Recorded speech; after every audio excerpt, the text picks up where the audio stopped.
నమస్కారం. మన ఈ లోతైన విశ్లేషణకు స్వాగతం. ఈరోజు మనం దేని గురించి మాట్లాడుకోబోతున్నామంటే, ప్రముఖ Stanford university behavioural scientist BJ Fogg రాసిన tiny habits the small changes that change everything అనే పుస్తక సారాంశాన్ని తెలుగులో వివరంగా తెలుసుకోబోతున్నాం. ఈ పుస్తకం అసలు అలవాట్ల గురించి మనం ఆలోచించే విధానాన్నే పూర్తిగా మార్చేస్తుంది.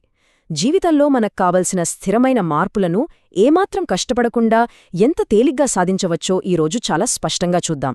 సరే, ముందుగా ఒక్కసారి ఆలోచిద్దాం. ప్రతి సంవత్సరం జనవరి రాగానే ఎన్నో భారీ తీర్మానాలు చేసుకుంటాం, ఖరీదైన జిమ్ మెంబర్షిప్లు తీసుకుంటాం. కాని వారం తిరిగేసరికల్లా అవన్నీ ఎందుకు గాలికెగిరిపోతాయి?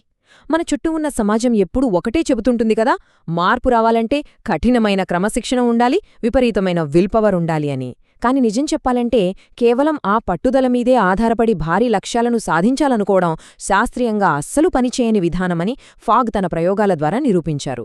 మరి ఆ అసలు రహస్యమేమిటో ఇప్పుడు చూద్దాం. ఓకే, ఇక ఏమాత్రం ఆలస్యం చేయకుండా టాపిక్లోకి డైవ్ చేద్దాం. ఈరోజు మన విశ్లేషణలో ముందుగా మోటివేషన్ అనేది ఎలా ఒక భ్రమనో తెలుసుకుందాం. ఆ తర్వాత ఫాగ్ మోడల్, మనకు సరిపోయే స్వర్ణ ప్రవర్తనలు, ఎబిలిటీ చైన్, యాంకర్స్ మరియు చిన్న అడుగులు, చివరగా సెలబ్రేషన్ యొక్క శక్తి, వీటి గురించి ఒకదాని తర్వాత ఒకటి చాలా వివరంగా మాట్లాడుకుందాం. మొదటగా మాట్లాడుకోవాల్సింది మోటివేషన్ అనే భ్రమ గురించి. మనం ఏదైనా ఒక కొత్త అలవాటు మొదలుపెట్టి మధ్యలో వదిలేసినప్పుడు అయ్యో మనలో క్రమశిక్షణ లేదే అని తెగ బాధపడిపోతుంటాం కదా. కాని ఇక్కడ మనం తెలుసుకోవాల్సిన ఒక అద్భుతమైన నిజమేంటంటే, ఆ వైఫల్యాలకు కారణం మనం కాదు, మనం అనుసరిస్తున్న ఆ డిజైన్ సిస్టమే. ఇక్కడ చూడండి, మోటివేషన్ అనేది వాతావరణం లాంటిది. అది క్షణక్షణానికి మారుతూ ఉంటుంది. ఈరోజు ఉన్నంత ఉత్సాహం రేపుండకపోవచ్చు. కాబట్టి దీర్ఘకాలంలో దాన్ని అస్సలు నమ్మలేము. కాని సామర్థ్యం అలా కాదు. మనం చెయ్యాలనుకున్న పనిని అతి చిన్నదిగా చేయడం ద్వారా ఆ పనిని మనం సులభంగా మన కంట్రోల్లోకి తెచ్చుకోవచ్చు. విల్ పవర్ ఒక్కటే ఎప్పటికీ సరైన దారి కాదు అనే సత్యాన్ని మనం గ్రహించి తీరాలి.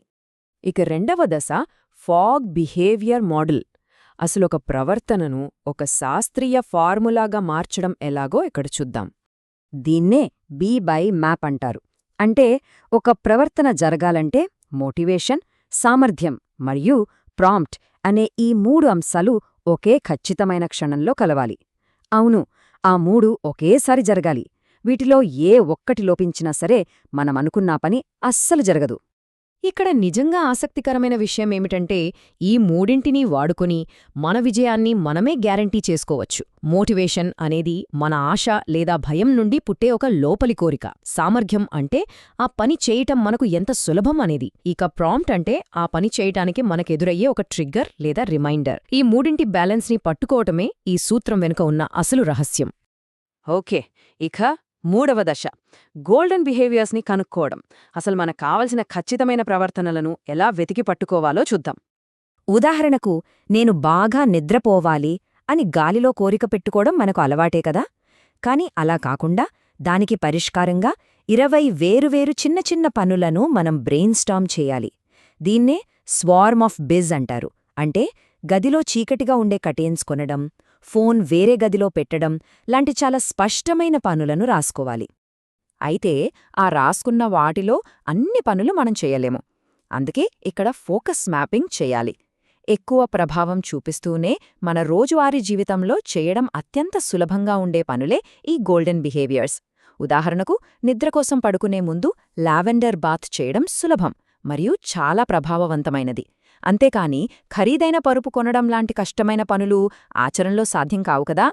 మనం మన స్వీట్ స్పాట్ని కనుక్కోవాలి. నెక్స్ట్, ఎబిలిటీ చైన్ అంటే సామర్థ్యపు గొలుసు అని చెప్పుకోవచ్చు. అసలు మనం ఎంచుకున్న పని సులభమా లేదా కష్టమా అని విశ్లేషించే దశ ఇది. ఇది చాలా అద్భుతమైన కాన్సెప్ట్ అండి. మన సామర్థ్యం అనేది ఒక గొలుసు లాంటిదనుకుంటే అందులో 5 లింకులుంటాయి: సమయం, డబ్బు, శారీరక శ్రమ, మానసిక శ్రమ.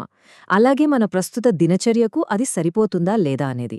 ఒక గొలుసు ఎంత గట్టిది అంటే అందులో ఉన్న అతి వీక్ లింక్ ఎంత గట్టిదో అంతే కదా. వీటిలో ఏ ఒక్కటి లోపించినా ఆ గొలుసు తెగిపోతుంది, ఆ అలవాటు ఆగిపోతుంది. ఇక 5వ దశ యాంకర్స్ మరియు చిన్న అడుగులు. మనం ఎంచుకున్న ఈ చిన్న మార్పులను మన రొటీన్లోకి ఎలా ఇంప్లిమెంట్ చేయాలో ఇక్కడ నేర్చుకుందాం. అసలు ప్రాక్టికల్గా వర్కౌట్ అయ్యే ఫార్ములా ఇదే. Tiny habit recipe. ఇందులో 3 సింపుల్ స్టెప్స్ ఉంటాయి. 1. యాంకర్, మనం ప్రతిరోజు క్రమం తప్పకుండా చేసే ఒక పాత అలవాటు. 2. చిన్న ప్రవర్తన, ఆ యాంకర్ పూర్తవ్వగానే మనం చేయాల్సిన ఒక కొత్త చిన్న పని. 3. సెలబ్రేషన్, ఆ పని చెయ్యగానే వెంటనే మనం ఫీల్ అయ్యే ఒక పాజిటివ్ ఫీలింగ్.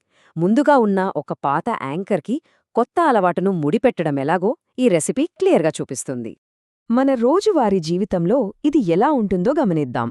ఉదయం నిద్రలేవడం అనే యాంకర్కు ఒక గ్లాసు నీరు తాగడం అనే అడుగును ముడిపెట్టవచ్చు.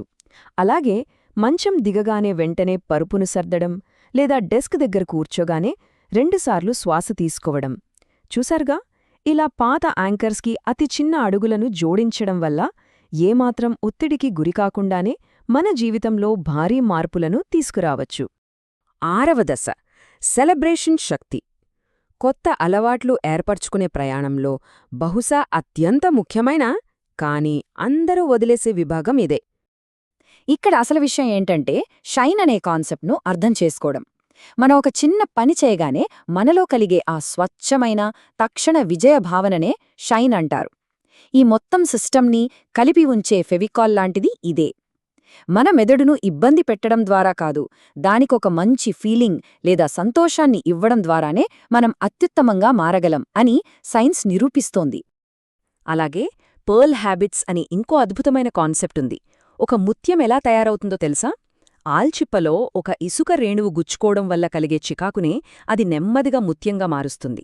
అదేవిధంగా నిత్యం మనకు ఎదురయ్యే చికాకులు, అంటే ట్రాఫిక్ జామ్ లేదా పెద్దగా వచ్చే ఏసీ శబ్దం లాంటి వాటిని సైతం ఒక సానుకూల అలవాటుకు ప్రాంప్ట్గా ఎలా వాడుకోవాలో ఈ పర్ల్ హ్యాబిట్స్ నేర్పుతాయి. ఎంత బాగుందో కదా ఈ ఐడియా! సరే, ముగించే ముందు ఒక్కసారి ఆలోచిద్దాం. పెద్ద పెద్ద లక్ష్యాలతో విసిగిపోయామా? ఒకే ఒక్క పంటికి ఫ్లాష్ చేయటం లేదా ఉదయం ఒకే ఒక పేజీ చదవడం లాంటి ఎంత హాస్యాస్పదంగా అనిపించే చిన్న అడుగులతో అయినా సరే మన మొత్తం లైఫ్ని మార్చేసుకోవడం నిజంగా సాధ్యమేనా? వినడానికి విడ్డూరంగా ఉన్నా ఇది ఖచ్చితంగా సాధ్యమే అని మనకర్థమైపోయింది. కాబట్టి ఆ భయపెట్టే భారీ లక్ష్యాలను పక్కన పెట్టి ఈరోజే, ఇప్పుడే అతి చిన్న అడుగులతో మన టైనీ హ్యాబిట్స్ను డిజైన్ చేసుకోవడం ప్రారంభిద్దాం. మరొక ఆసక్తికరమైన విశ్లేషణతో మళ్ళీ కలుద్దాం.